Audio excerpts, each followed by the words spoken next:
Let's actually not listen to me. Let's go through the thing. Let's do your show. Whoa! Is this?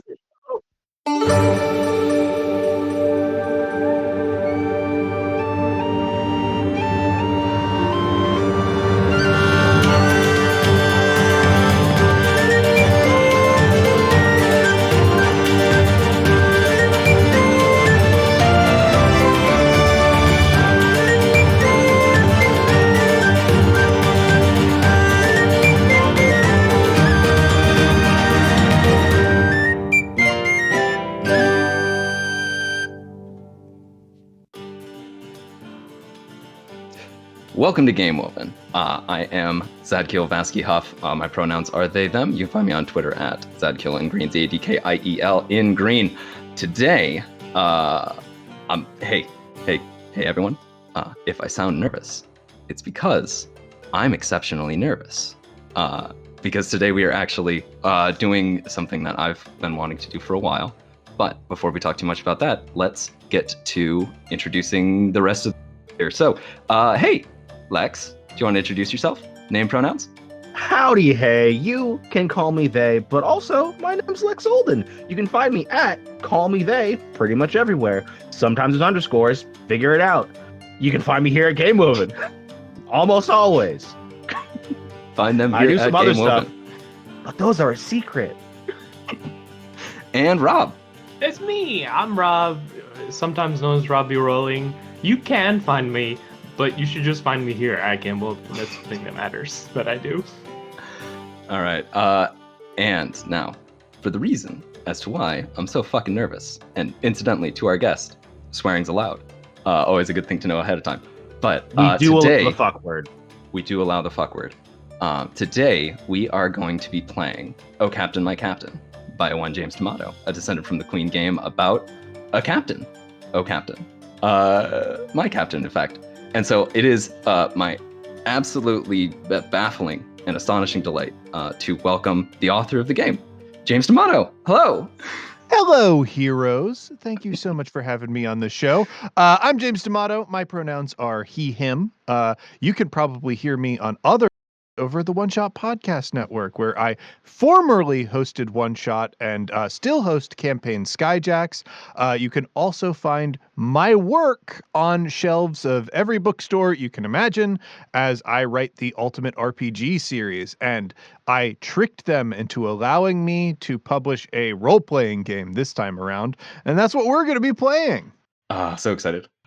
So yeah, as we often do, when we're getting into to playing a game, as we're sitting to play this, it is a game that is run off of a deck of cards, and so generally speaking, we want to be able to read stuff. And so, James, why don't you go ahead, introduce your game, get us going on what it is, especially if you got a good bit of flavor text, set the tone for what we're doing here, run us through the rules, and we'll get rolling. Sure thing. Well, this is a Descended from the Queen game, so a lot of the rules that I'm going to go over are going to sound very familiar to you. I will point out that I am currently working off of our galley rules, which is a pre-publishing term. These are not the final rule text, as I did make changes post this version, but I've got what my publisher can allow me to get my grubby little mitts on.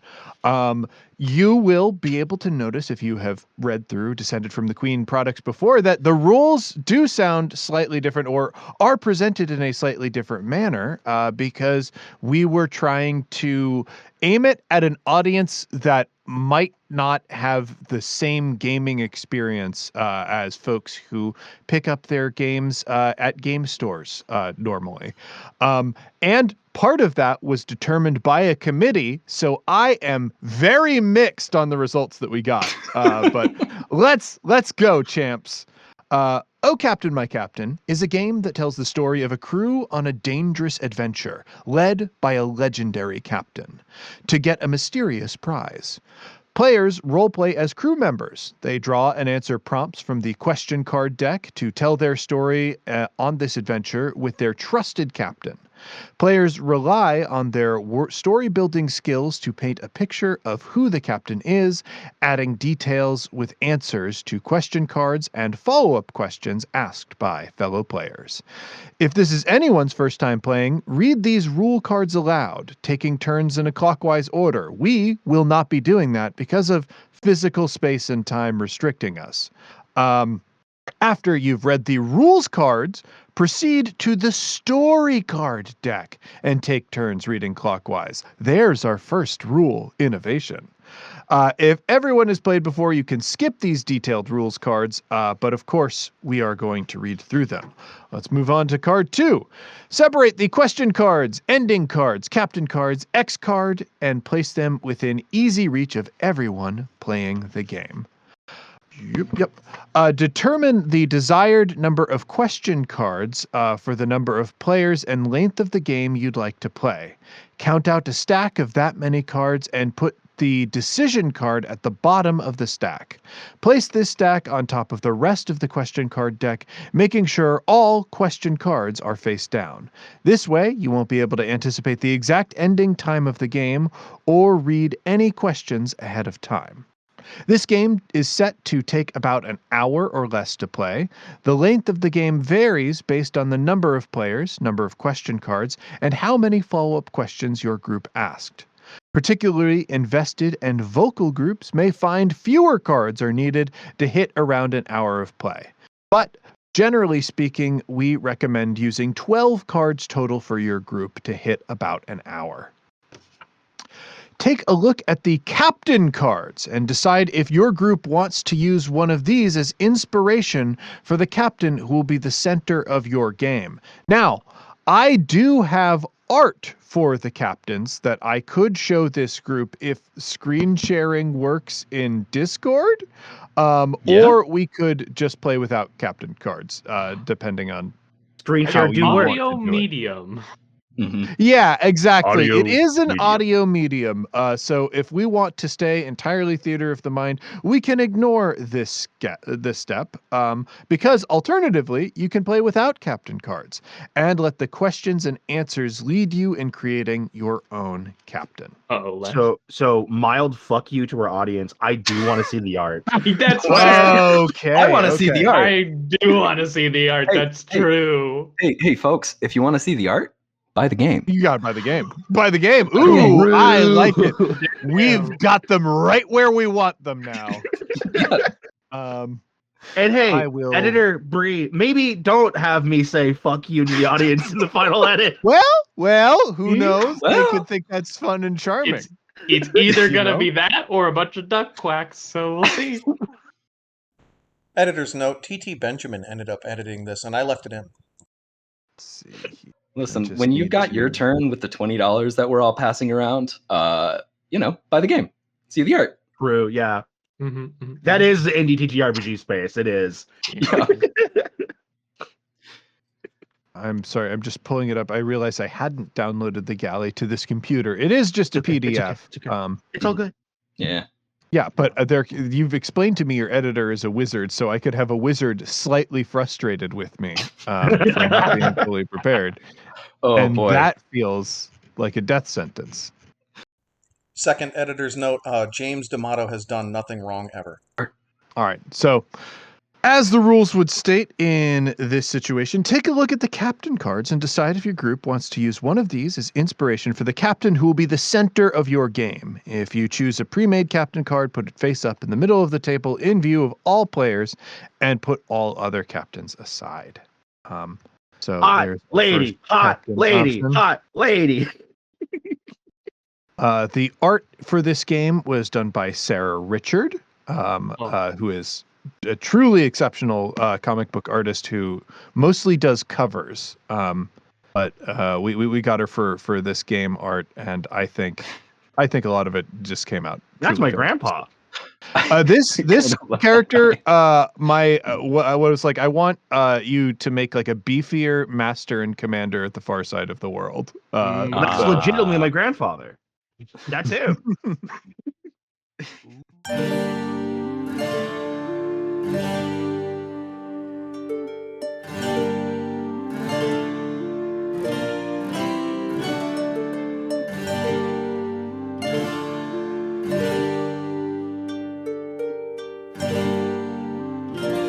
Hey guys, Or I for have a them. question. Yes. Yeah. Hey, do we want to just say fuck you to the original plan and do one about like a sports captain? Because that'd be kind of funny. I was gonna say It'd be Hey, kind of okay, cool. so the game so we're designer doing seems to be pushing us in a direction. so. I mean, What? but like we don't have to get too far away from the original prompt. James, for our show, we're kind of building a kitchen sink fantasy setting by Oh, sure. expanding out by just like playing games. We have very little pre-planned. We've got ideas of things that we want to expand into, but we do, as a general rule, just want to like play around, do as many games as possible, let things get weird, but eventually have this all be part of a unified single fantasy setting. So like, what's a fantasy sport that we want to all be on the team for? Yeah, What funny Ooh. fantasy sport. Fantasy sport. Fantasy sport. All right. Well, folks, this is a good question, and you know what? Let's finish reading through the rules. But if we've decided that we want to do sports captain, Yep. and Yes, we yes, want yes. a fantasy sport to be the center of it, like that is great inspiration, and I feel like those cards have led us well. The next thing, on your turn, you will draw a card from the top of the question deck. Of course, that will be me being your hands for you. Then read your question aloud and answer it as much detail as you like. And of course, I will be reading those questions aloud and not holding them up to the camera like a maniac. I tried to do that for one of these, and we quickly abandoned the idea. Yeah. Quickly. Bit rate Fair. for trying to read is bad. Valid.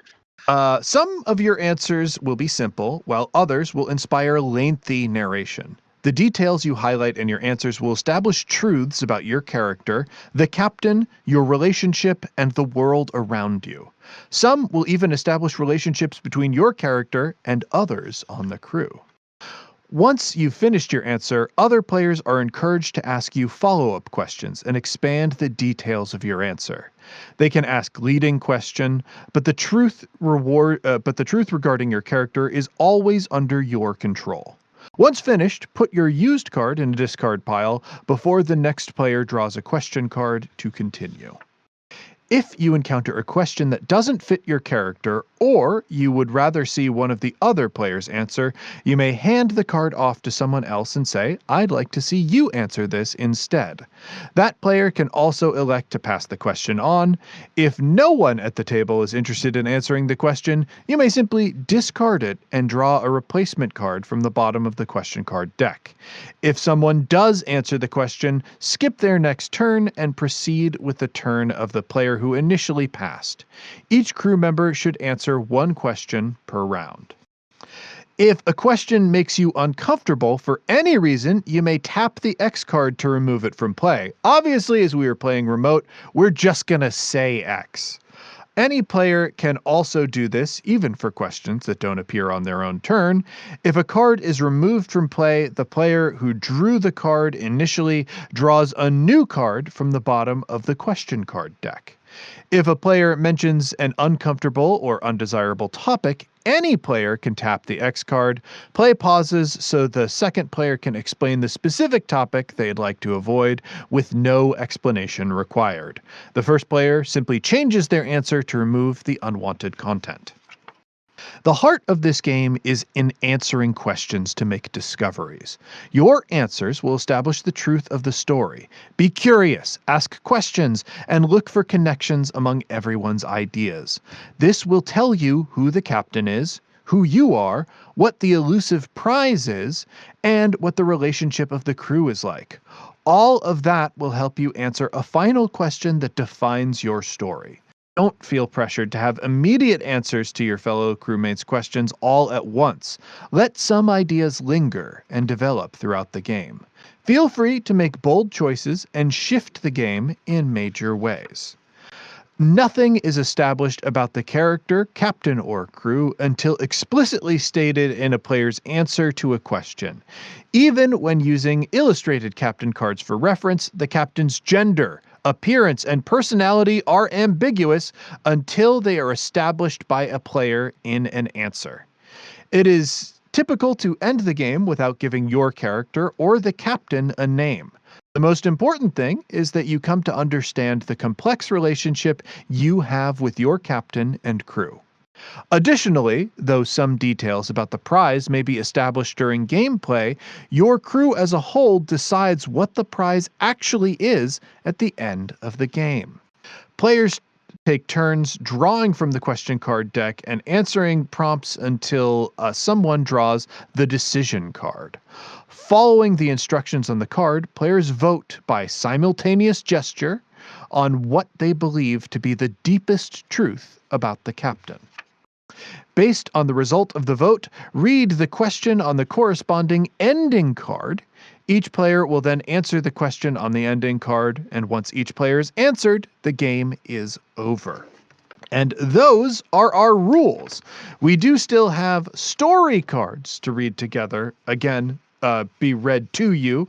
But once we do that, we can jump into the game. Now is a good point for if we want to do a fantasy sport. We can obviously do this completely unprepared style, jump in and just start narrating, or we can decide amongst us what a fantasy sport is before we get to that. I think that will lead us to less of a sport designed by committee feeling if we focus our intention on that. Yeah. My immediate instinct, we at Game Woven, one of the traditions I'm most proud of is weird mounts. Oh, yeah. Giant capybaras and lizards. So, James, can you give me a good, fun, weird mount for some kind of weird fantasy polo? Okay, I want this to be a biped. I think that allows you more maneuvering room and whatnot. I am also a big fan of cryptids. So there are two options here. One, I could just make this a noble Bigfoot in that you've got the Bigfoot, they're intelligent, but like they're not like, you know, human level intelligence. So it is real like smart kind dog. Yeah, exactly. It's like Pokemon partnership that you've got Yep, between yep, you yep. and your mount there, which is fun. But the other temptation is, well, why stop at Bigfoot? Why not be a mix of cryptids? We could get Jersey Devils in there. We could get Mothmans in there. You know, you could just be a cavalcade of cryptids, and how your team assembles their cryptid mounts and what those are like probably has an influence on the strategy of how you play your game. And I did have another idea that's weird. I have been trying to think up of like different sports for the Skyjacks universe. And I love goal oriented sports like you know, your soccers, your basketballs and such. But I do like non-traditional objects moving around. In Skyjacks, I came up with a sport called Wheezy that is like you have a length of rope with a knot at the end that you like swing and fling back and forth between people, which I think would be cool. But another completely bonkers fantasy idea that I didn't end up going with because we did Courier's Call and there would be kids listening to things occasionally is a knife throwing sport where you have shields, like wooden shields, and you throw knives and like catch them in your shields and like fling them towards goals. I think that's kind of cool and fun.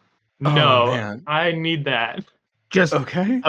Immediately, don't try this at home. No. Hey, do not try this at home. This is a bad thing to do at home. Awful idea. Don't do it. We're not legally liable if you do. I think. I don't know how laws work. So, Okay. What I'm if hearing we're is doing throwing knives at each other, the sport, yes. I feel like the mounts should be something that has like some kind of like chitin or armor, so that like because like if you get hit with a knife during knife throwing the sport, that's you sign up for that. But like the animal, the mounts, they did not, right? Yeah. I feel like something with some kind of natural protection. So if we do like it's a giant kind of beetle, and like part of the strategy is like when do you drop in? Because like, you know, beetles traditionally have their wings underneath kind of a chitinous outer wing. So like when do you drop behind those? when do you like put those up, get yourself in the center to try and catch a knife that's coming in? How do you play around within the body of the beetle itself? Like when do you leave it on its on 6 legs? When do you have it pop up on 2 so you can get height? Do they fly? That. Yeah. I think, maybe they can fly, but it's not like soaring or whatever. It's kind of like a glorified jump, especially when they're carrying cargo. But this does allow us to have like a multi-level arena too, which is kind of neat. But and also the wings are a liability because knives are flying around at all times. So you don't want your mount to get get got, but like what you can do is you get up to one of those high levels and you've got like a bunch of people kind of scrumming or like scrapping down on the bottom, but you just like swing underneath your beetle, hold on to one of the legs, and just like chuck a bunch of axes down at the people on the ground. Sure. Obviously, the different positions have different throwing weapons, obviously. Oh, yeah. Ooh, okay. I like the idea. So my vision for this was that the knife is like the scoring object, that there is like a literal target that is a goal that you are protecting.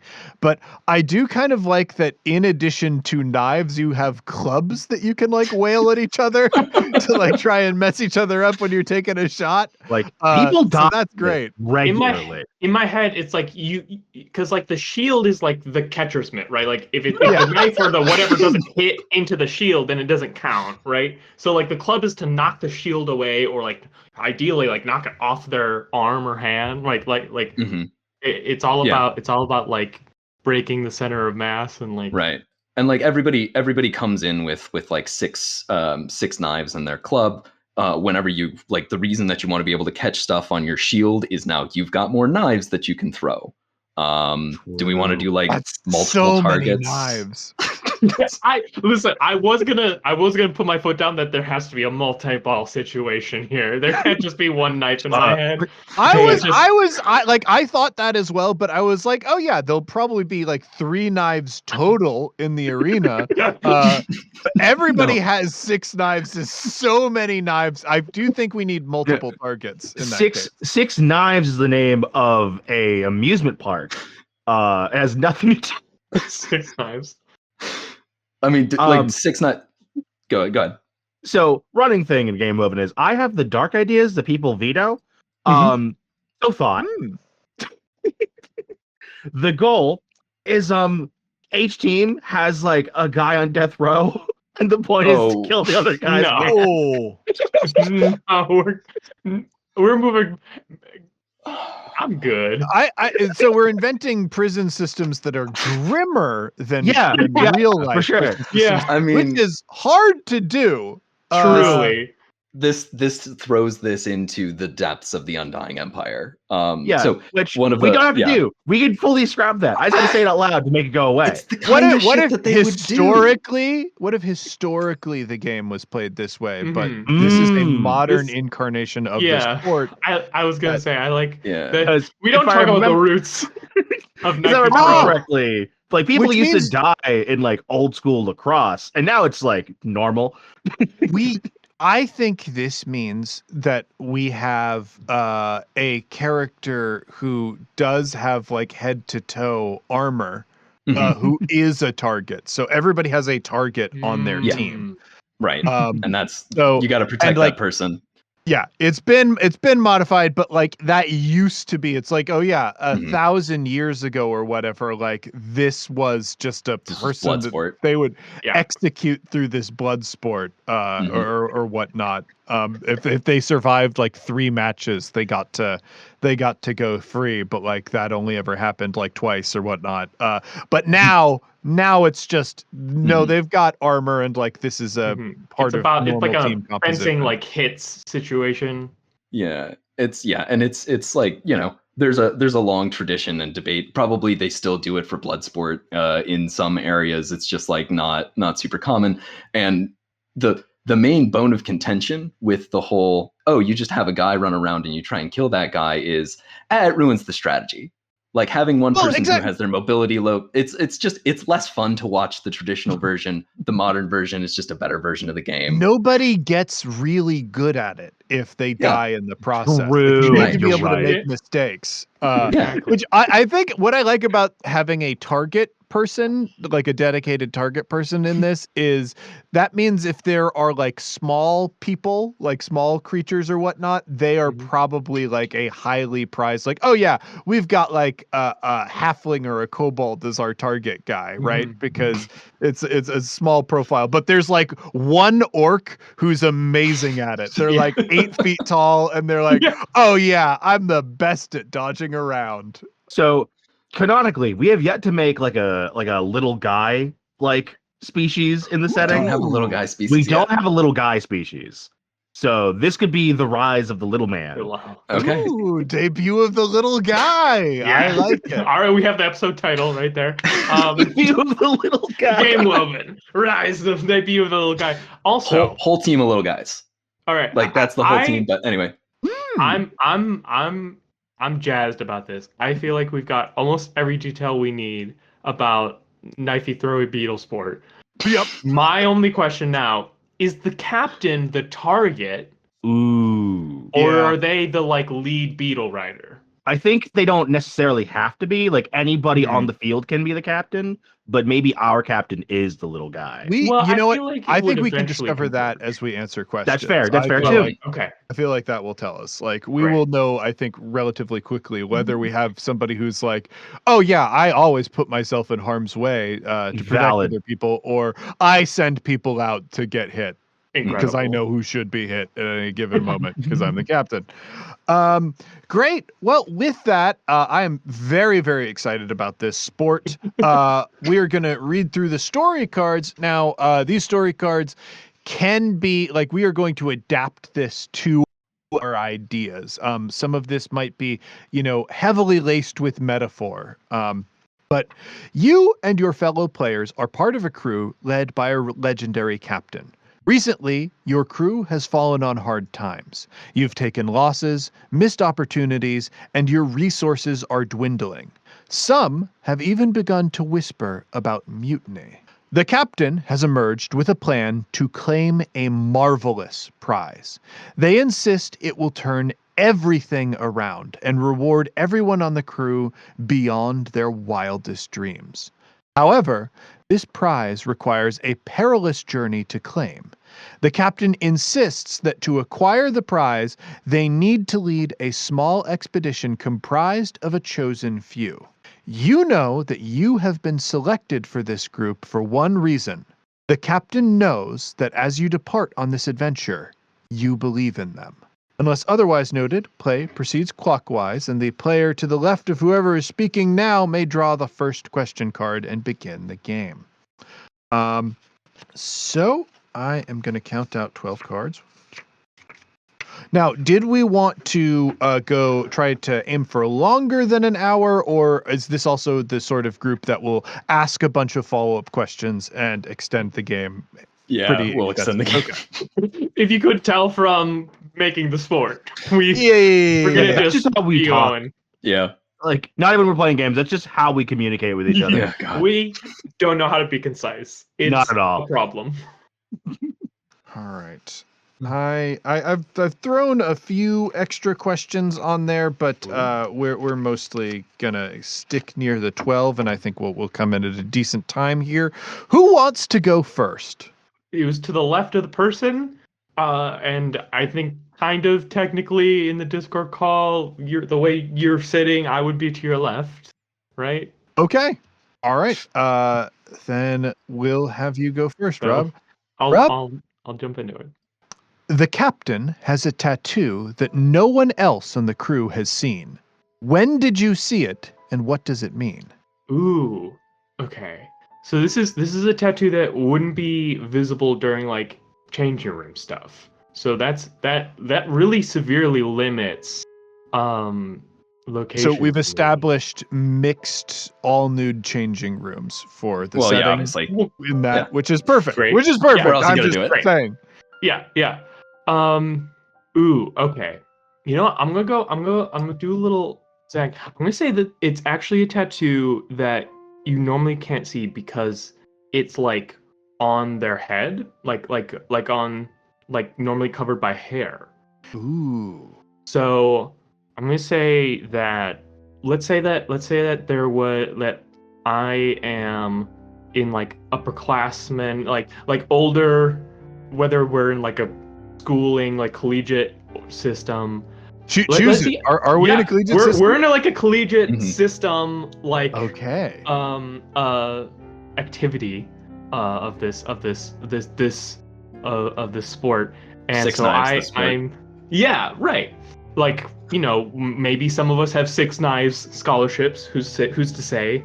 I'm not here to say that about your characters, but I'm in like the last year with the captain, and so I saw when they first arrived that they had these tattoos. They grew their hair out because I'm gonna say that they are they're from like a tradition that I know is like it's one of those like traditions where it's like, yeah, it's kind of religious, but it's a lot about like what you are and are not allowed to do, and you are explicitly not allowed to like go to a college and do Six Knives. Like our captain has clearly like left home behind or been kicked out or can't go back home.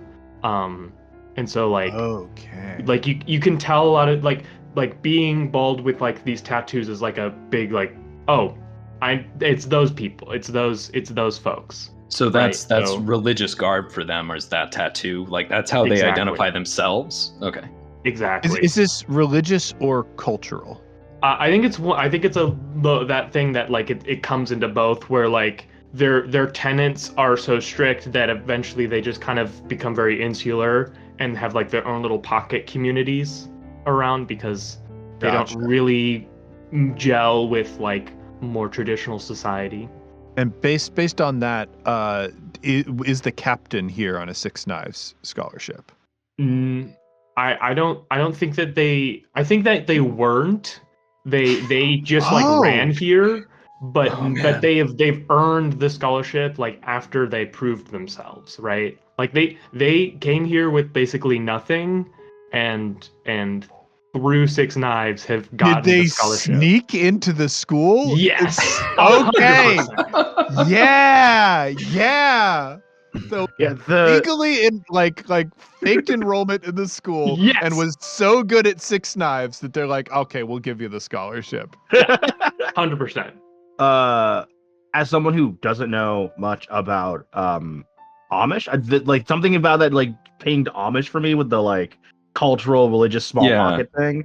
I'm saying that for my reference, if I don't know enough about that. External vibes, but no like without making any commentary on their particular cultural practices or their ideals. But what I'm getting is that sort of vibe of, hey, we keep to ourselves and explicitly like, and that is religious, but it's also like there are internal divisions within various sects of Anabaptists. So it's like this is a fringe group of a fringe group almost. All right. Yeah. I think Zad, you're probably up next. You suspect the captain is preparing you for something. What is it, and do you feel ready? The captain has been specifically coaching me on appearance. I think especially as they've been getting themselves more established. Like my character came in and was there specifically on a Six Knives scholarship. Also like more there to take care of the bugs than anything else.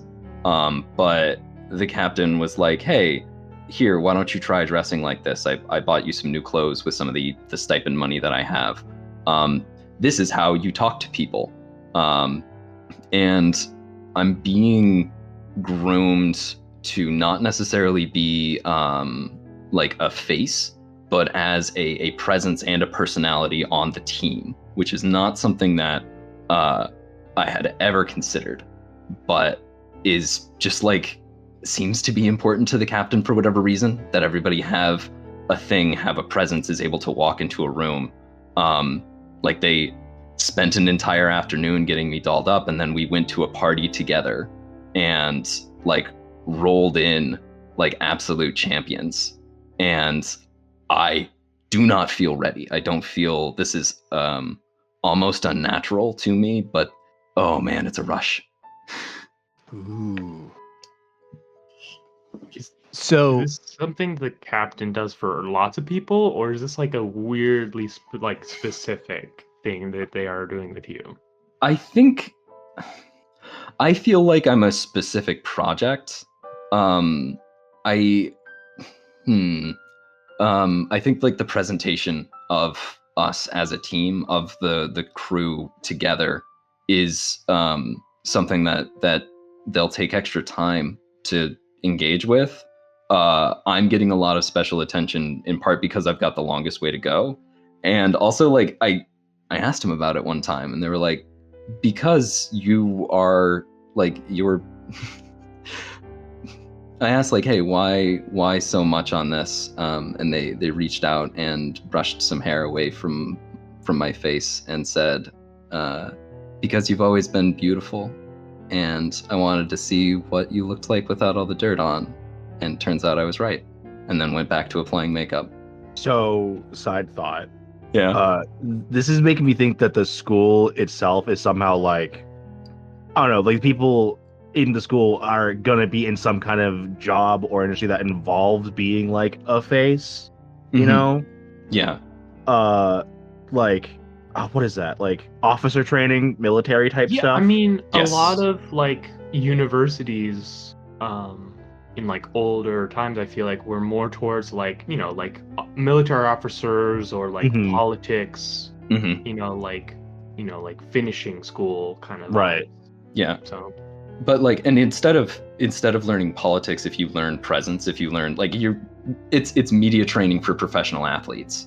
Like we want people to be fans of us. I want people that that's the explicit like underlying message from the captain is we want and we need fans. And if we can be out in public as these larger than life personalities, we're going to have fans. And with fans come patrons. And you can do it. And I don't think so, but you know, I trust them.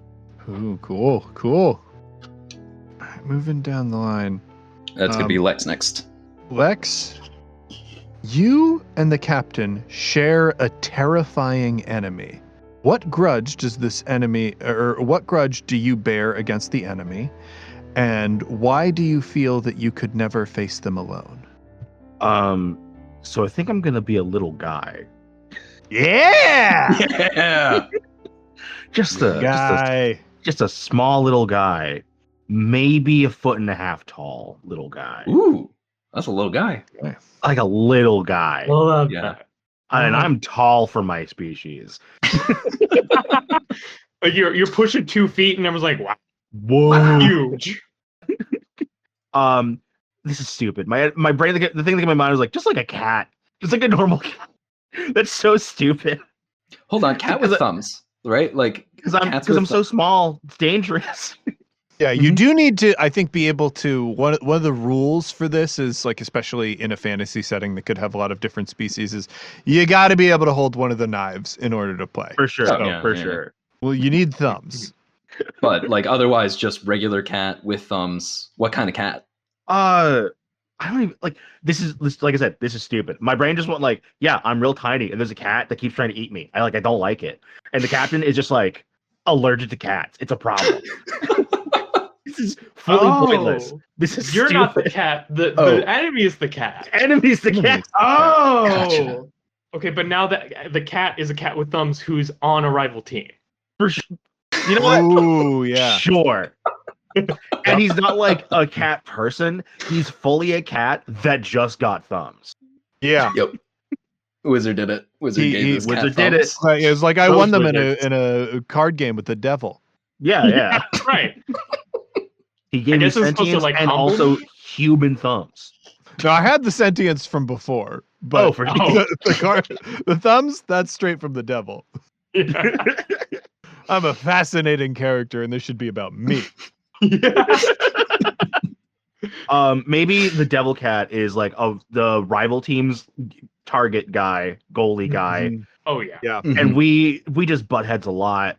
Like every time our teams go against each other, it's just a nasty rivalry.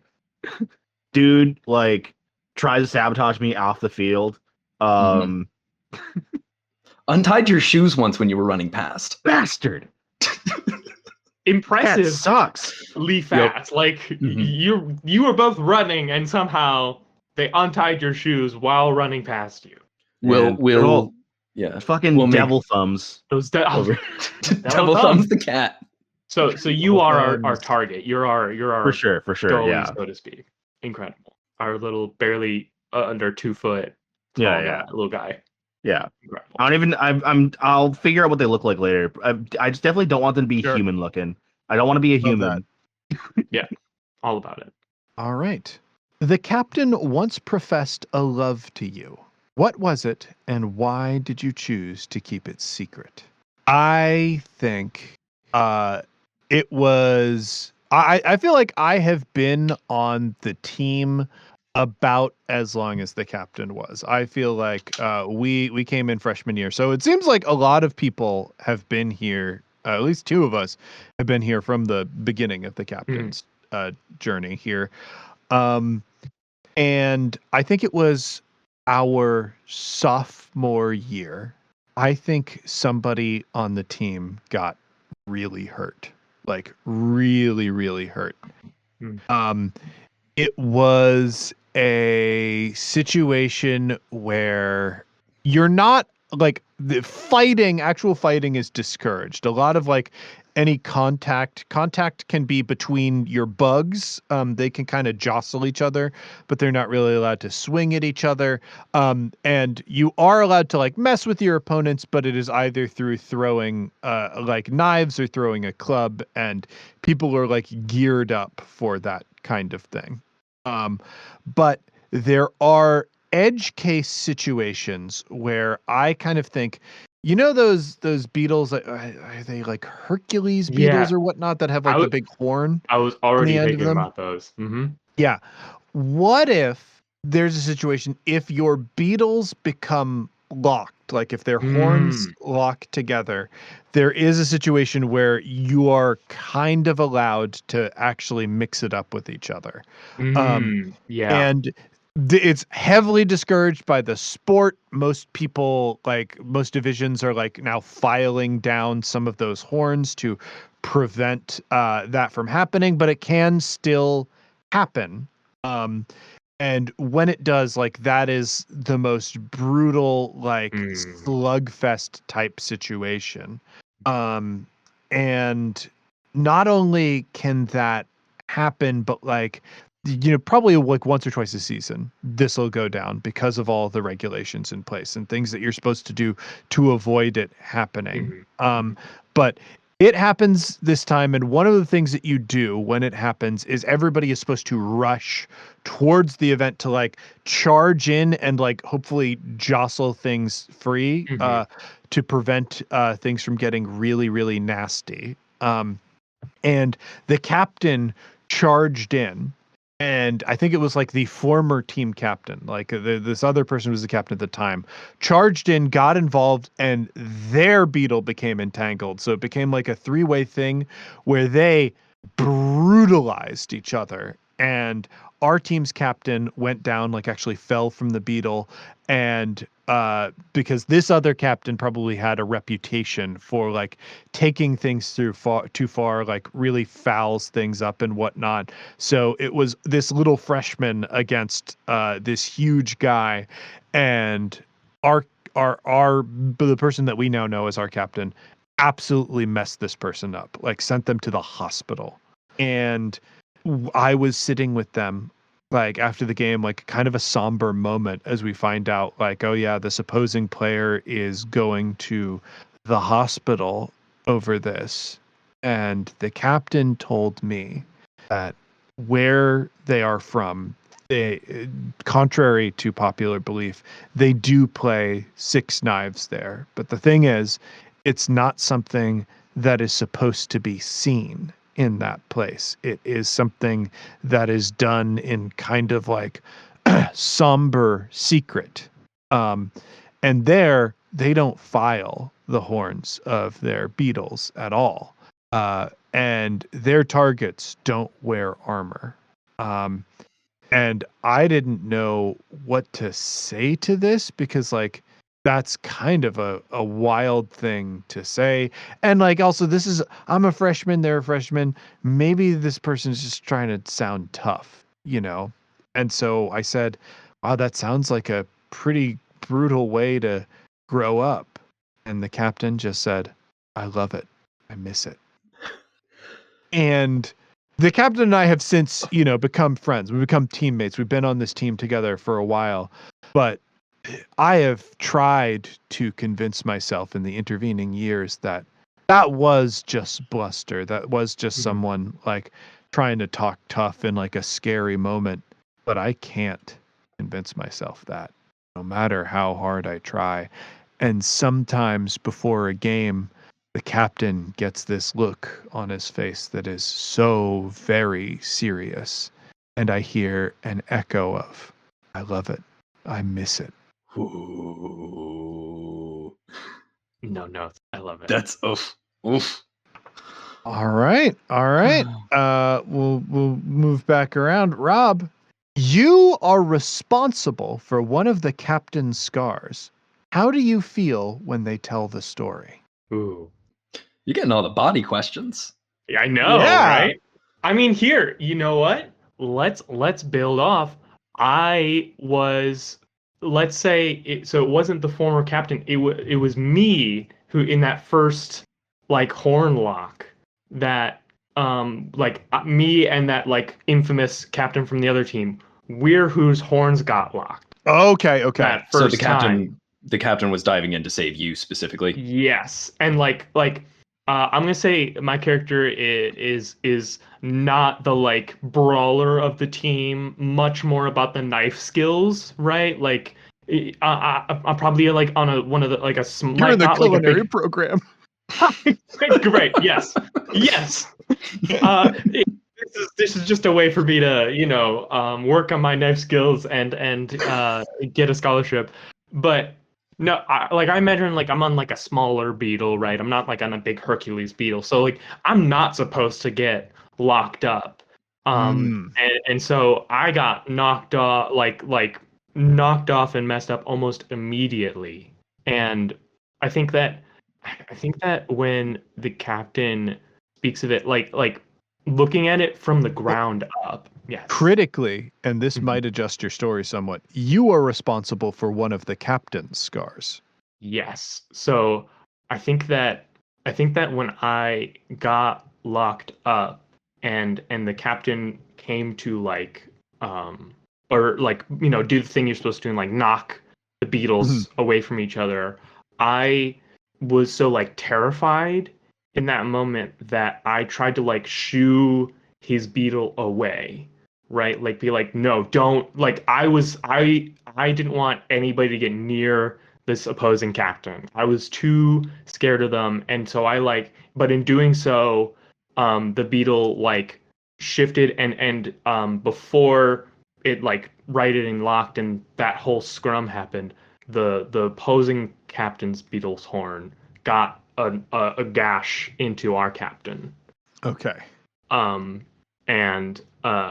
I think that when the captain talks about it, he calls it the last time I made the mistake of not trusting it, because then he right, like it's kind of one of those things of like where your character's like you can't forget the brutality of it. For me, it was like in that moment, like I was powerless on the ground, and this person, like even though I got them like slashed by a beetle, defended me with everything they had. So like that initial charge that you had or that the captain made, that would have landed true. That would have like just knocked it out immediately, and you were too worried about protecting the captain, made a wrong move, and that's what threw it off. Exactly. And since that moment I've just been like ride or die. I've never like every like weird call they make, every like strange decision, I'm like, no, I trust you. What 100%. What expression does the captain have when they say, and that was the last time that you didn't trust me? I think that for me, it's one of those things where you know when there's like people who have been like friends or really close for a long time, and they have these things that they say where, as an outsider, you're like, "Are you two okay?" That was that seemed not friendly. Anyone who hears me talk to Ben, Yeah. Like it's one of those things of like, for me, after these 4 years of being this ride or die for the captain, for me it's like, yeah, that was like, but for everyone else it's like, no, that's a threat. Like he's like flexing on you. He's telling you this. It's not a joke. He's that's a command. Mm-hmm. Mm. All right. On this journey, you've made a discovery that you shared with everyone except the captain. What was it?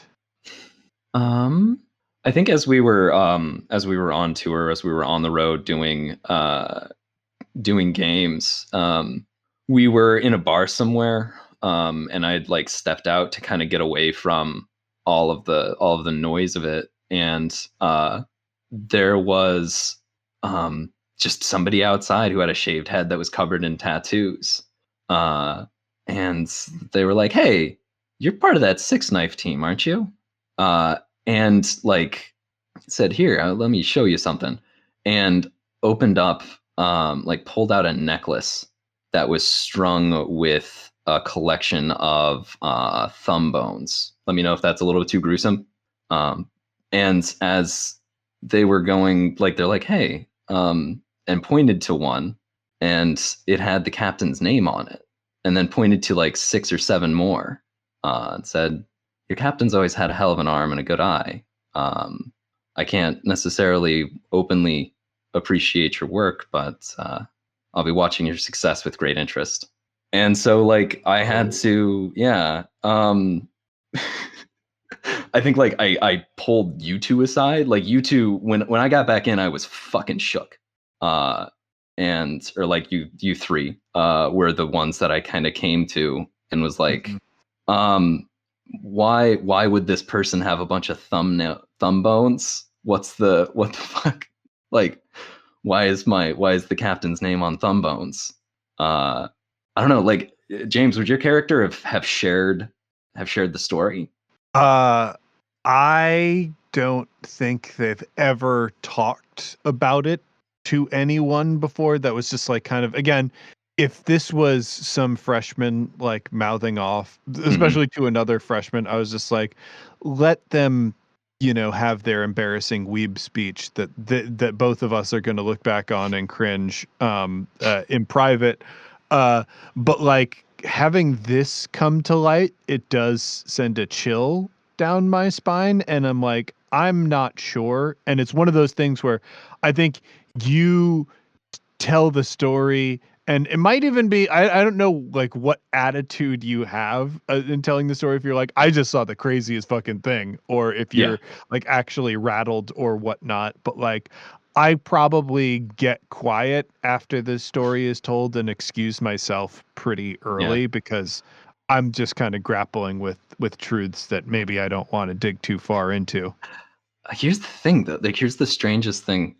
Was there's like, so it was like a long cord that this guy unwound, and the first ones he showed me were like this big chunk of like 7 of them, and then there was a lot of space, and like I don't know, a couple of them just kind of spaced out here or there, down near the bottom. It was the strangest, like, I don't know.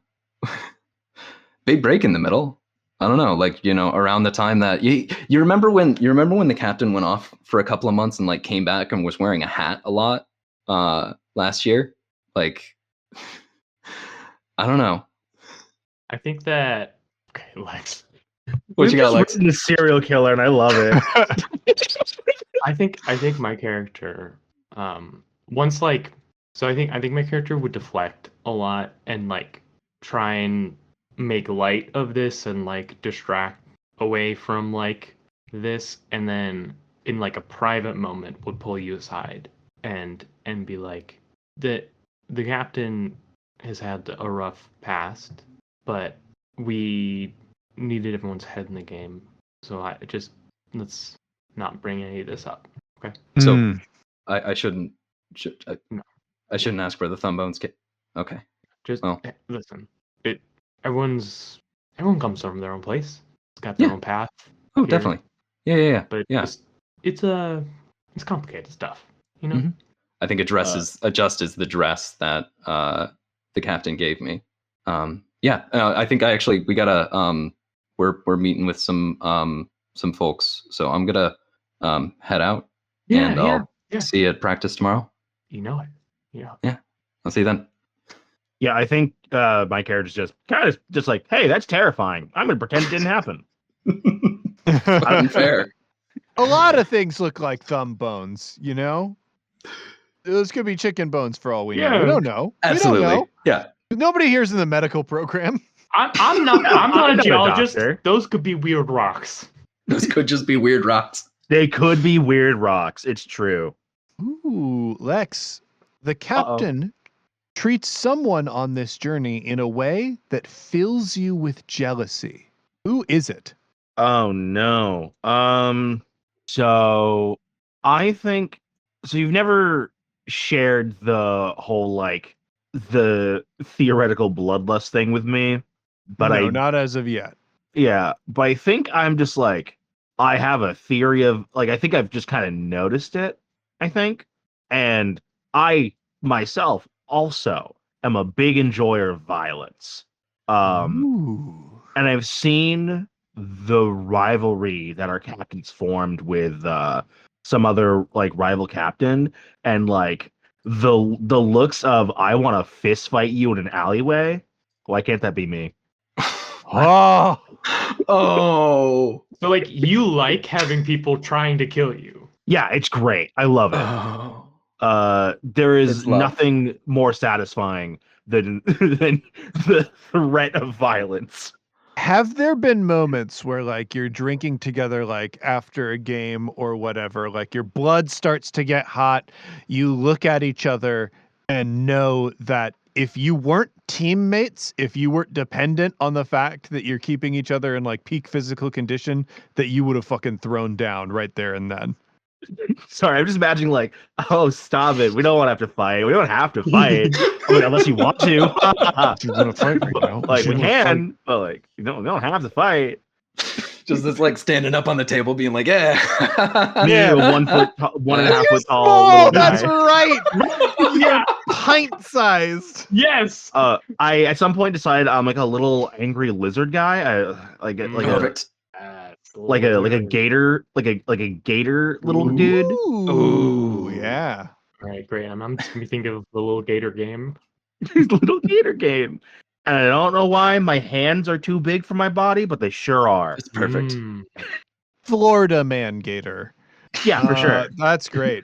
That's So I do want to. So I feel like we've built up this rival captain. I want to give them a little more of a shape. This like captain because like this captain that you're jealous of, and the captain that our captain beat the shit out of to defend me. That they gotta be the same person. For sure. Like. So, I'm imagining like a minotaur, like I'm gonna call them like a Taurus.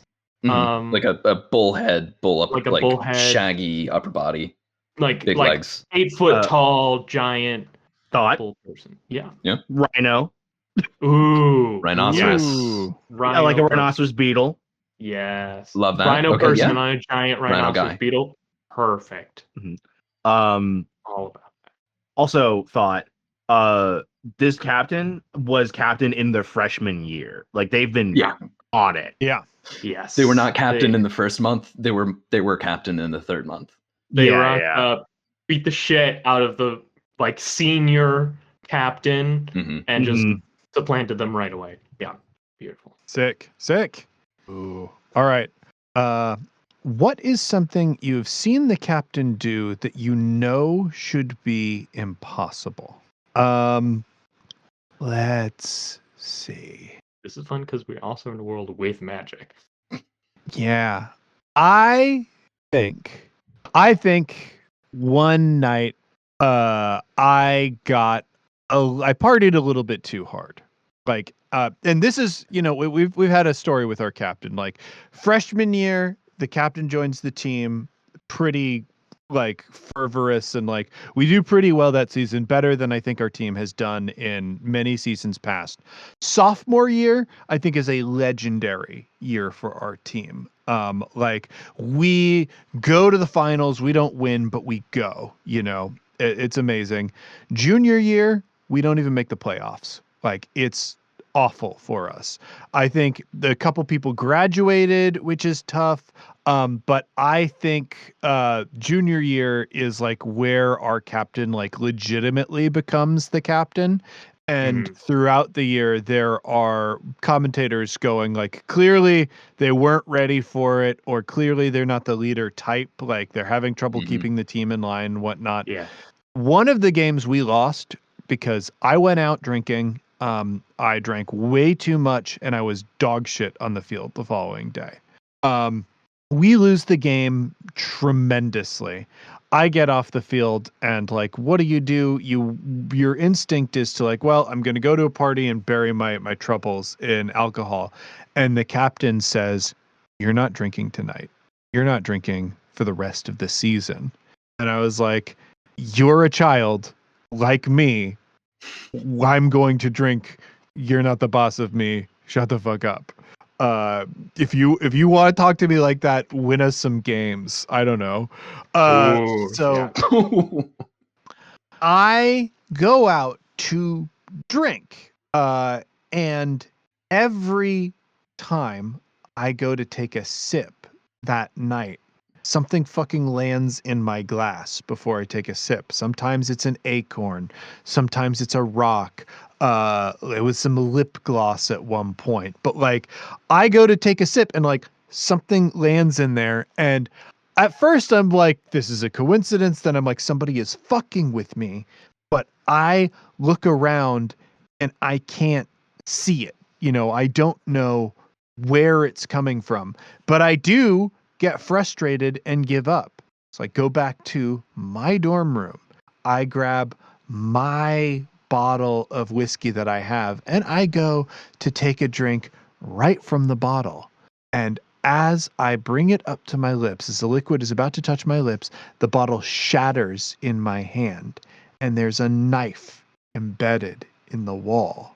Look, my window was closed. My door was closed. I don't know how it happened, but I saw that knife. Team colors are on the knife. I know the captain did it. I just don't know how, and I never will, because asking those questions is a good way to get answers that I don't want to have. Unbeknownst to you, the captain just like bugged someone in the wizarding track. The thing is, man, I've seen magic stuff. When magic things are around or whatnot, there's like a taste in the air. You kind of be able to smell it if like I had been cursed or whatever. That's not the fucking case. Somebody was throwing shit. Somebody that I could not see was throwing that stuff. There's no other way it could have happened. Incredible. I mean, God forbid the team had a little guy and an extremely unassuming freshman that hasn't been prettied up yet. Sure. I mean, like, there are all sorts of things. But here's the thing: our little guy, his fucking arm isn't that good. I like. There's a reason that he's the target. He's not great at throwing. He's great at moving and dodging. Okay, all of those. The glass shattered, but not in a way that it cut me. There's a hole in that bottle.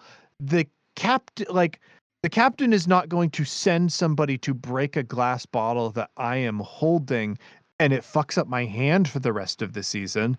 That's not what he's after. The captain, I know the captain can throw in a way that could break a bottle that won't like cause glass shards to fuck up my hand. It had to be him. God, incredible. How many other times has the captain made like a decree like that? Not necessarily you, but just like to a member of the team. Do you feel like that is a thing that has happened since like the junior year slump, or is this only something that they have used once so far? I kind of think maybe once a season something will happen where the captain like really lays down a law. I think it probably even happened our freshman year, and like people were like, why is this kid trying to like establish things? You have not been around, you are barely on the team, buddy. You But even go like, here. yeah, Oh, right. these days I think a lot of the time it doesn't even reach that point, because there are enough people now know you don't fucking question what the captain tells you to do. You just do it because it's in everybody's best interest, actually. Ooh, this is a juicy one. No. The captain betrayed someone you knew well. Who was it, and where are they now? Ooh, here's the thing. Sophomore year was so good. We are not a like Six Knives school. We're not known for it. Technically Like Division 1, but like you're right. Like technically. we are Division 1 because we were one of the schools that helped found like the system that like schools use. But Glory like days were a long time ago. yeah, and even then they were meager, right? And so like sophomore year was like kind of the best this school has ever been in a lot of ways.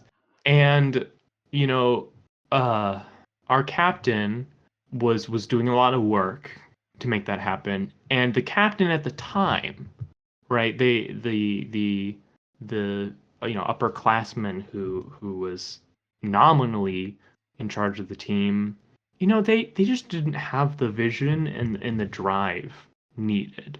Sure.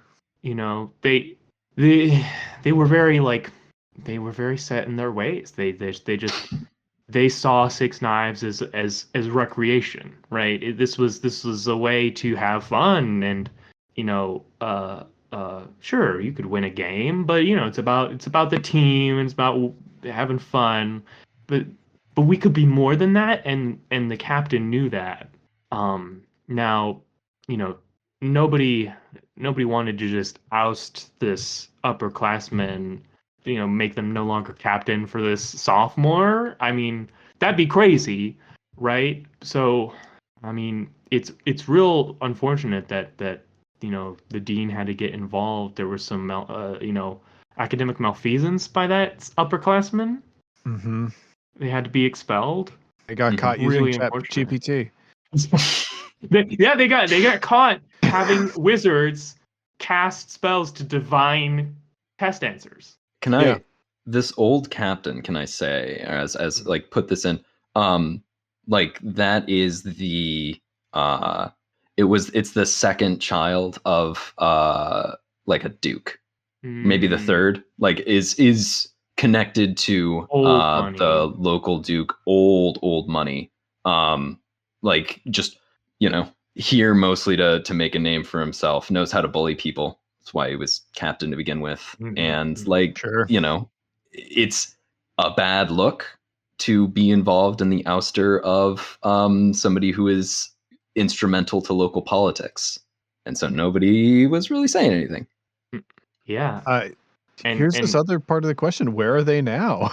I mean, that they are the right hand of our rival Rhino. They took Daddy's money and went straight to the best Six Knives school in the whole division. Transferred schools. And now that team has like their Beatles have the best Beatles, and they have the best armor and knives. Like their knives have like they are like I feel like you can't have magical enchantments on the knives. They have to be like mundane. But they're like the nicest, most aerodynamic, like craftsmanship just on the edge of supernatural, right? You caught one on your shield, and then you picked it up to throw it, and even as you were leaving your hand, you're like, oh shit, those are really good knives. That's like they just feel different. Yeah. So now that team has just all the resources. They've got the son of a duke, a big rhino guy, and a cat with thumbs. Yeah. Yeah, man. Listen, that's a force to be reckoned with. The 3 genders. Yeah. Oh, good. Oh, the captain trusts you. When did you abuse that trust? The captain trusts me, and so I'm picturing my character like my first season was everybody else's junior year. That one really rough, like practical internal season, and I imagine right now we're in like that senior year for the rest of y'all. Mine is a sophomore, or my character's a sophomore, and I am in with I'm in with the captain. I'm there whenever we're out in public, wherever we're out somewhere. Frequently, just like right by the captain, making him look good. And I think what this comes down to is as we're building a reputation, as we are back on track, we've made this massive swing and we're having this extraordinary season, touring around, traveling and playing. I'm like, in a lot of ways, I'm kind of the gatekeeper for access to the captain. I'm the one that like lets people in to talk with him, to occasionally make deals. And so it felt bad the first time that like somebody was saying, hey, I want you guys to come drink at my establishment so that I can say that the local team drinks here. I want you guys to be seen here. And I felt bad being like, well, I'm in a bit of a tight spot. My financial situation's not what I need it to be. It's going to cost you this much. And then the second time when that something like that happened, when somebody just wanted to have a personal conversation with the captain, just wanted to make time with them, when I had like them set me up with one of their friends in exchange for that, it felt a little less bad, and particularly because that went fine. We both had a good time. And so now it's just like routine. It has become very transactional. If you want to talk to the captain, you've got to go through me. And there's usually something you can give me. Sure. I love that. Okay, here we go. The captain once asked you, and you alone, to risk your life. Why? First of all, I'm down. Hell yeah. Why? For fun. Oh, why and how? The question is, was it on or off the field? Yeah. I mean, did the captain take you to one of those shadowy, no armor? One of the things that I have been kind of thinking is like the captain's secret journey and whatnot, like might be before the next season, before the senior year season. The captain's like, we're going to compete in one of the underground leagues. And kind of that's what we're doing. Yeah, okay. The question is, you said it was just me and only me? It's Is this you. question now? It's only you are risking your life. Why? So it's me, the captain, and some randos I don't know. Because the captain's like, I don't think anyone else would be into this. But you seem like you're down for this.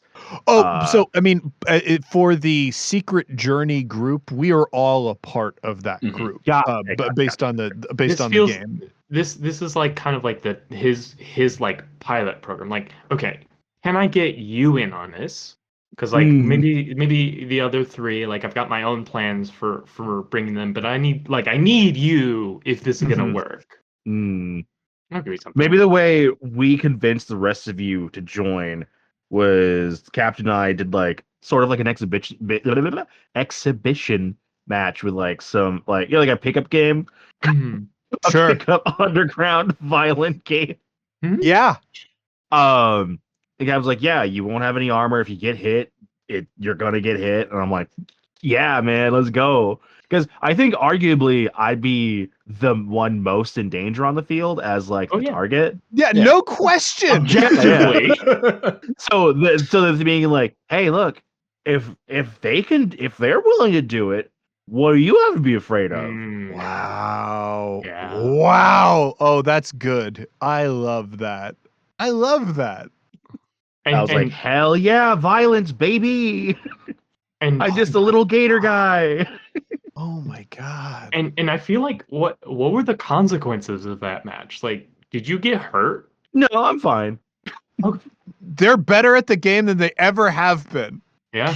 Yeah, it's the threat of danger that brings out my true talents. I mean, and also taking all the armor off, so it's like the weight vest. It's one of those anime scenes. You drop the weights, smoke clouds. So, are you struggling to like when we have to practice at school, right? Because this is now, I'm imagining, like in the in between, right, of our junior and senior year. Yeah. Are you like struggling to be into it when you're having to put the armor on? It's harder. It's harder. Man. I have been sneaking around, see if I can find someone in the Wizarding Track to like just give me an illusion of armor. Ooh. Oof. Addicted. Yeah. Thrill seeker. What mistake you made on this journey have you hidden from the captain? Okay, so we are now doing the underground matches.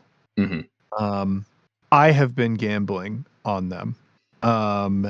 And I have been like, I started really, really confident in us.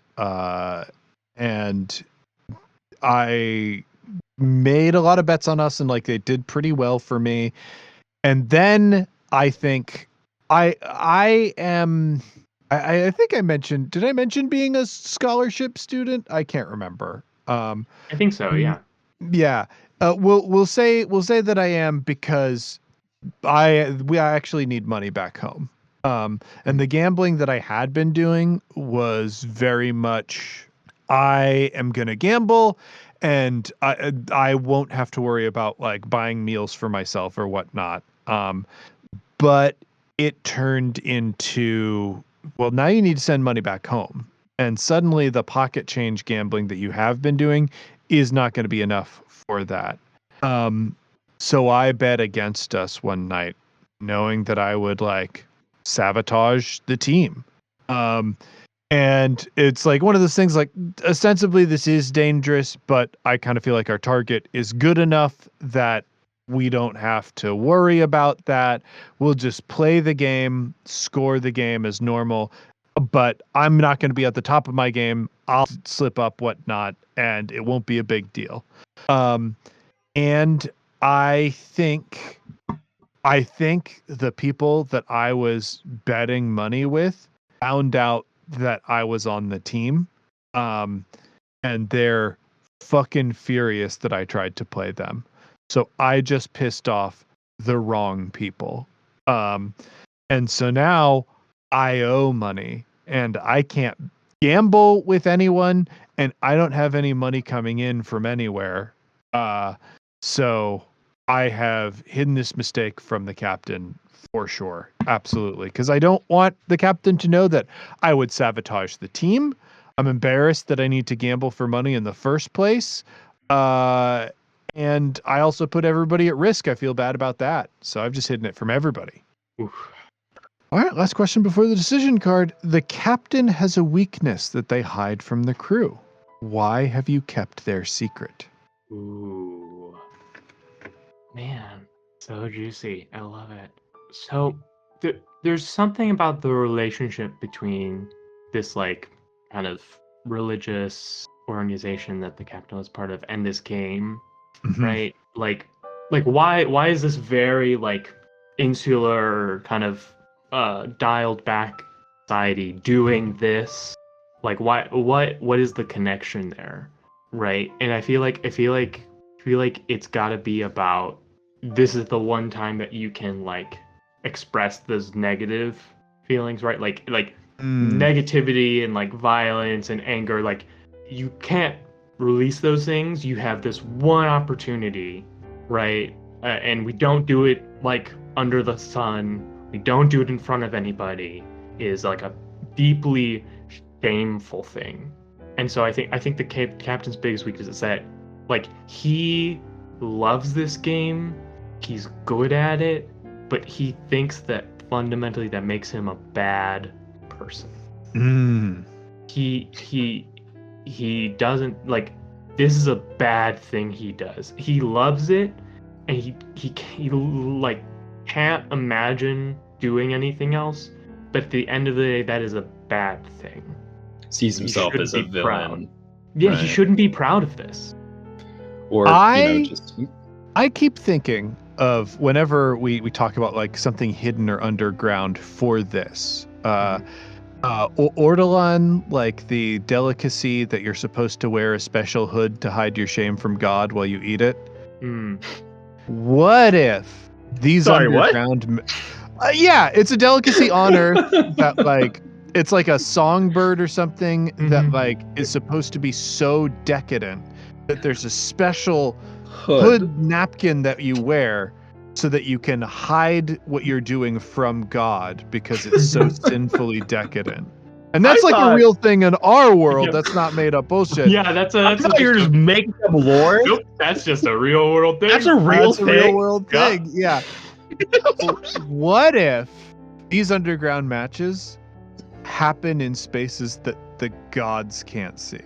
Yes. Like, that's how, like, real Six Knives, not the sanitized, modernized Six Knives. Real Six Knives is like something that even the gods refuse to view. I feel like there is a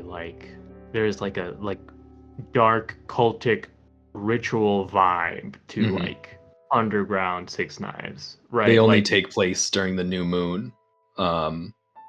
Also, a bonus thing within the lore and history we've established in mythology, there's a lot of knives that kill gods. There are a lot of knives that kill gods. We keep writing those accidentally. It's like separately. Yep. How many are there? There are more than 6? Maybe. There's 6 now. Maybe there 6 are of them now. Well, and like, I was thinking about the fact that the teams are a target and then 3 people, so there are 6 people with knives in Six Knives and 2 targets. Yeah. And so I feel like it's very much about the like, like the repeating numbers and like the ritual. Like sports are like a weird ritual, right? Like it's like there are like steps, just like in like church. But like in this underground Six Knives, it's explicit. It's no longer like this is just like how the game is played. No, it's like you follow these steps. Yeah. And I think for the captain, that also like cosmologically means something. Like you are doing something like universal balance wise when you do this ritual as well. Yeah. Folks, we're at the decision card, and it reads as follows. Your journey is nearly complete, and as the prize can be seen on the horizon, as a group, define the true nature of the prize, each describing one detail. You will then collectively determine what the prize is.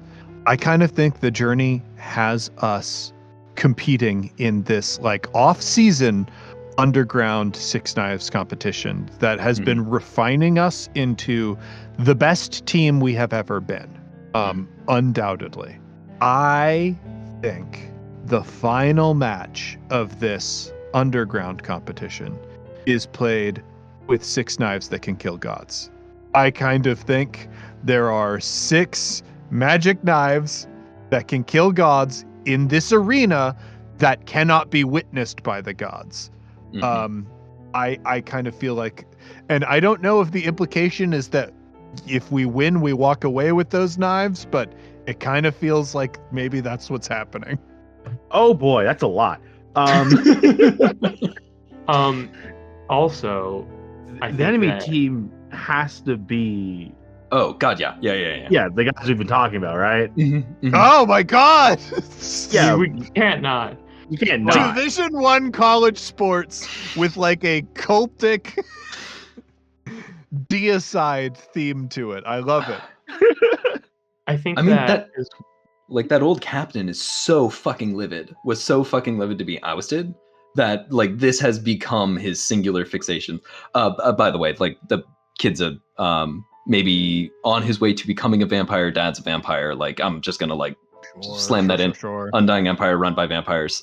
Don't worry too much about our lore. He's got to wait until the like, acne fades before he gets bit. But yeah. And this has been like Ben's gets all of his father's resources and has been following us around trying to figure out what the fuck's going on, and is here with the singular purpose of trying to destroy us because that entire team hates us. Love it. I want the stakes of the game also to be like we get revealed of like that we've been doing this, like that fact gets revealed like to the wider world somehow. Yeah. Maybe, I want their thumbs. That's the consequence. You know, there was a box of thumb bones. We got to work that in somehow. I want the thumbs. Yeah, that's true. Yeah, you do have to take you have to take the thumbs of anybody. Yeah, check off thumb bones. We have to.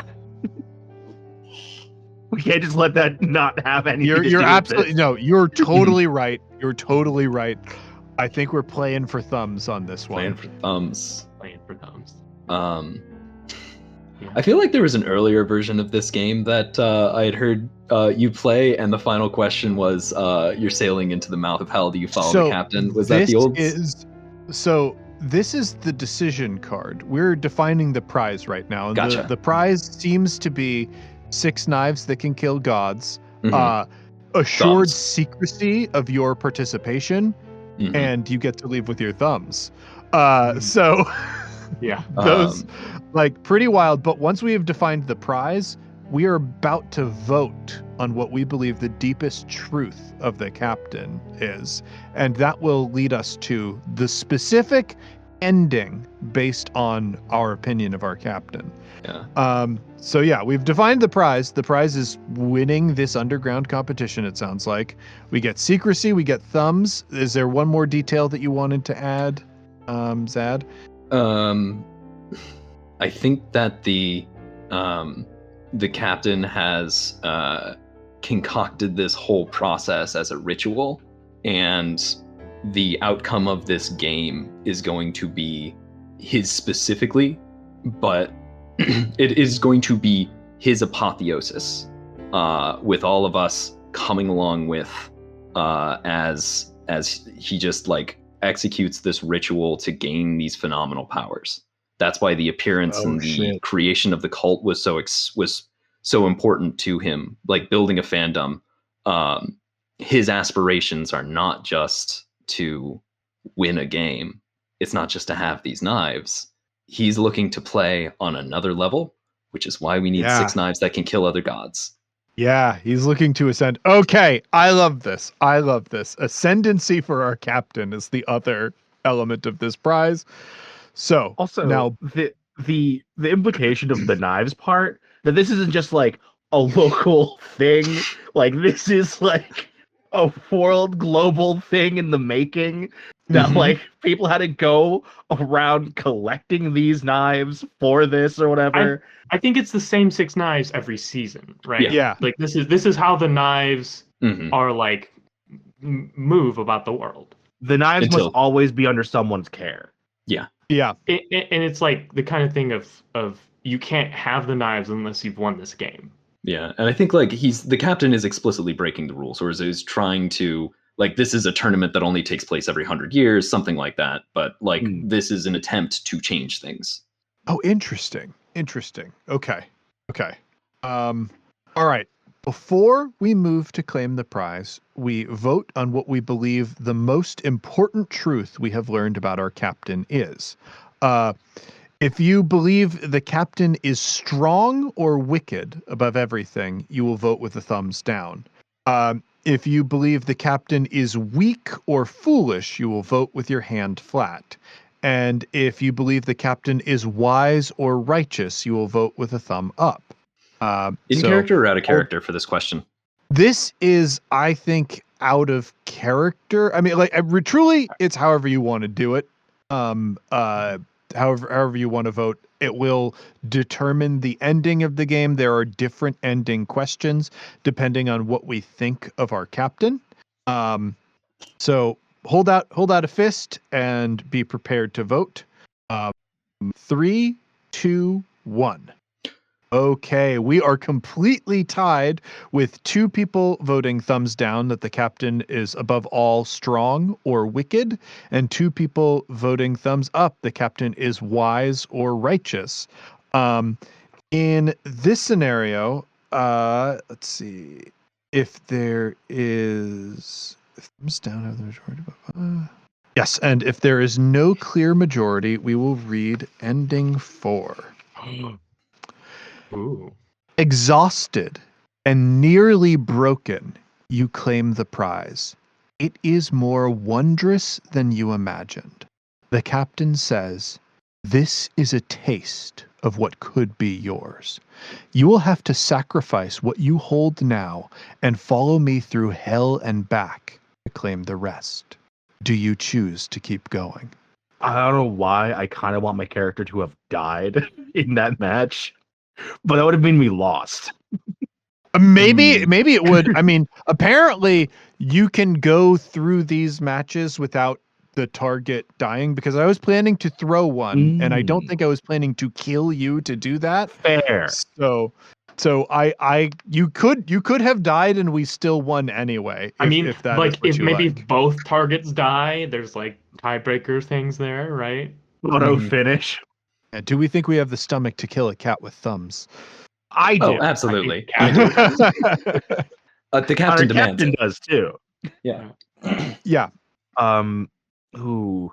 I I mean, mean, I can go if you want to think about it, Lex, too. I think if I'm alive, the answer is yes, I'm in. It's just a question if I want to be alive.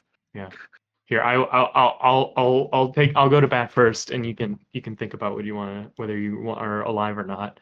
I think that my character takes one of the knives, and I shave the hair off of my head and carve like the big like foundational symbol on my skull with it. I etch like I feel in my head it's like there's like one big symbol and it all kind of like spirals out from that based on like the person, but there's like always that one symbol it all That kind one of core leads icon. back into, and I just like carve it into back of my head with the knife. I think my answer is easy and obvious. No, man, what the fuck? No! I was doing this so that we could be good at Six Knives, so that when we go into our senior season, we'll be good at Six Knives. We just had to cut the fucking thumbs off of our goddamn rivals? And no, I'm not gonna follow.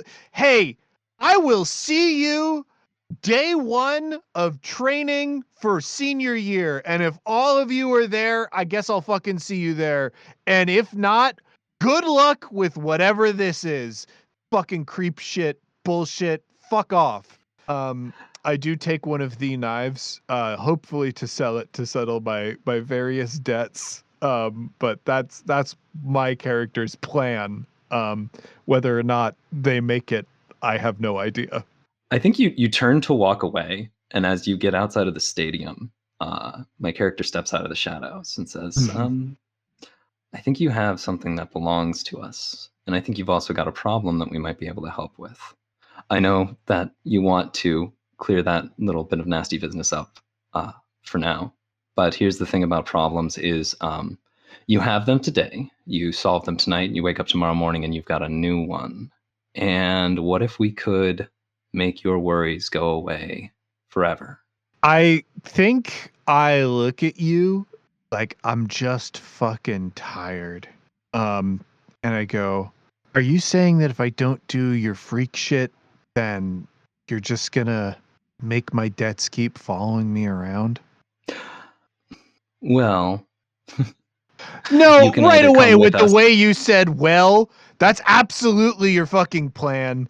And that sucks. I don't have a choice in the matter, apparently, that sucks. No. And you should think No, you that don't. sucks. It does. I apologize.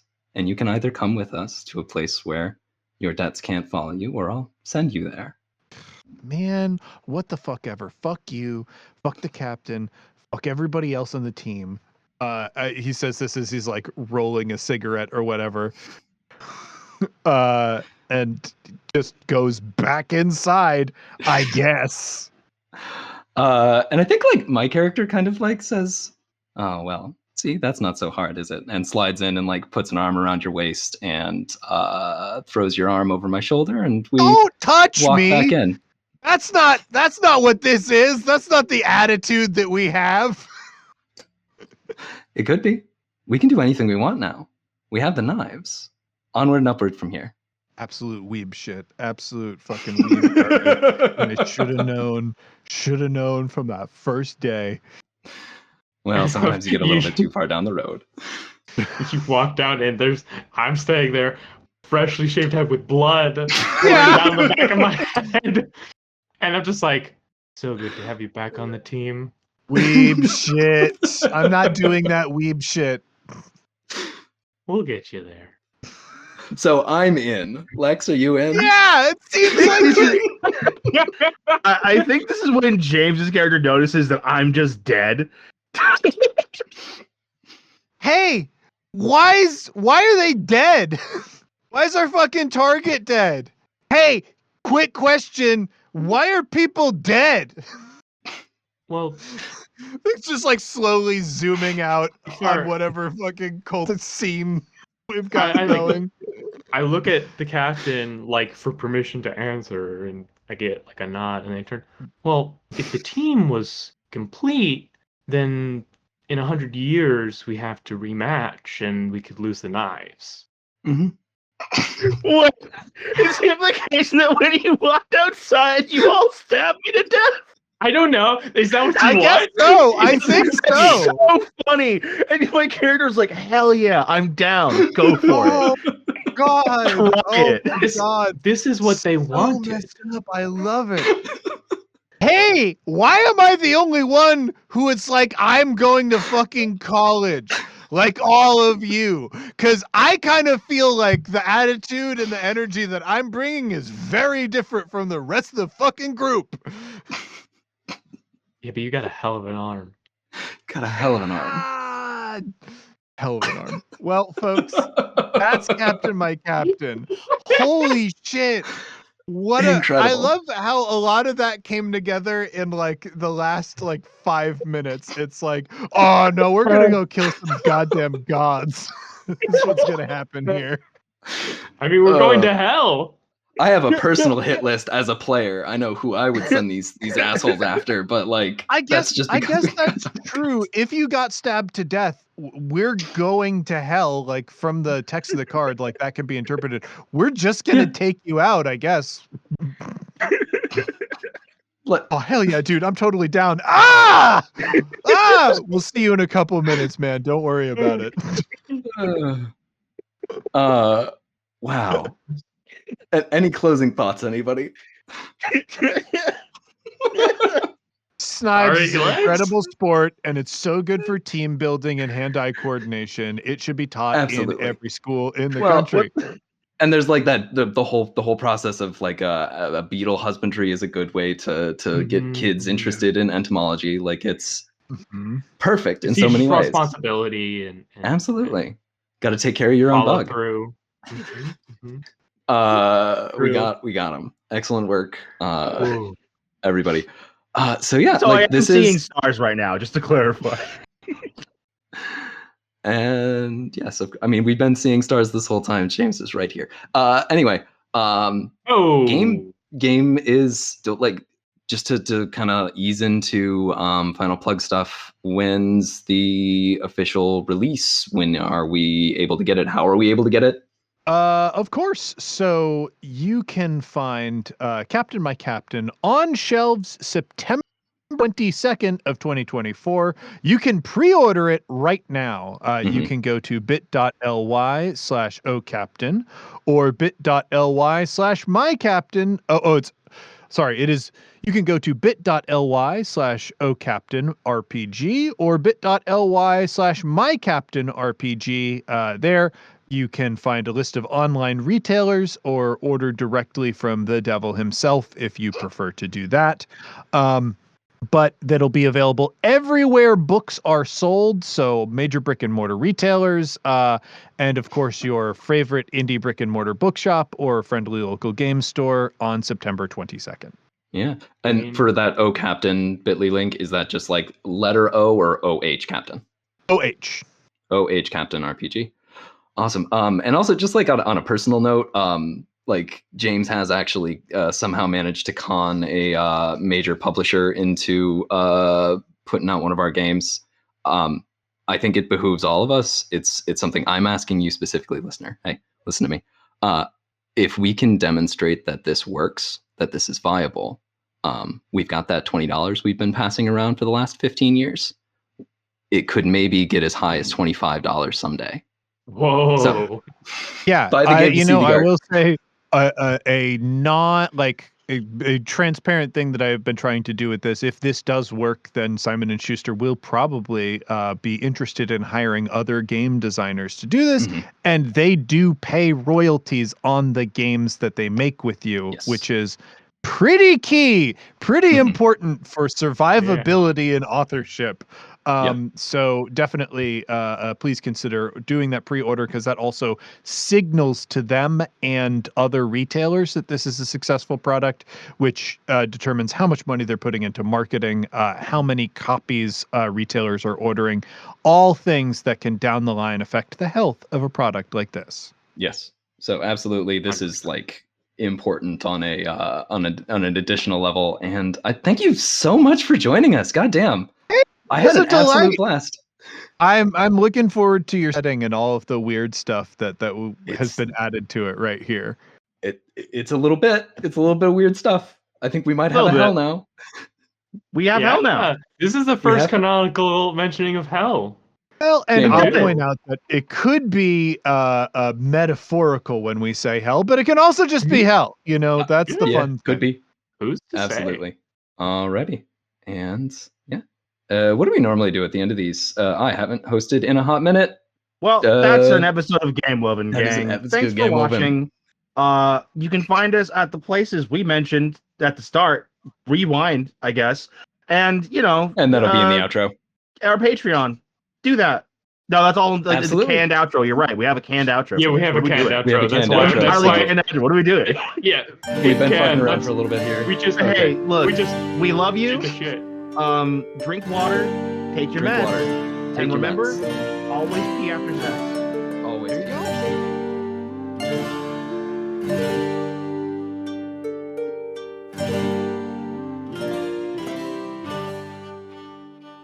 Thank you for listening to Game Woven Patchwork.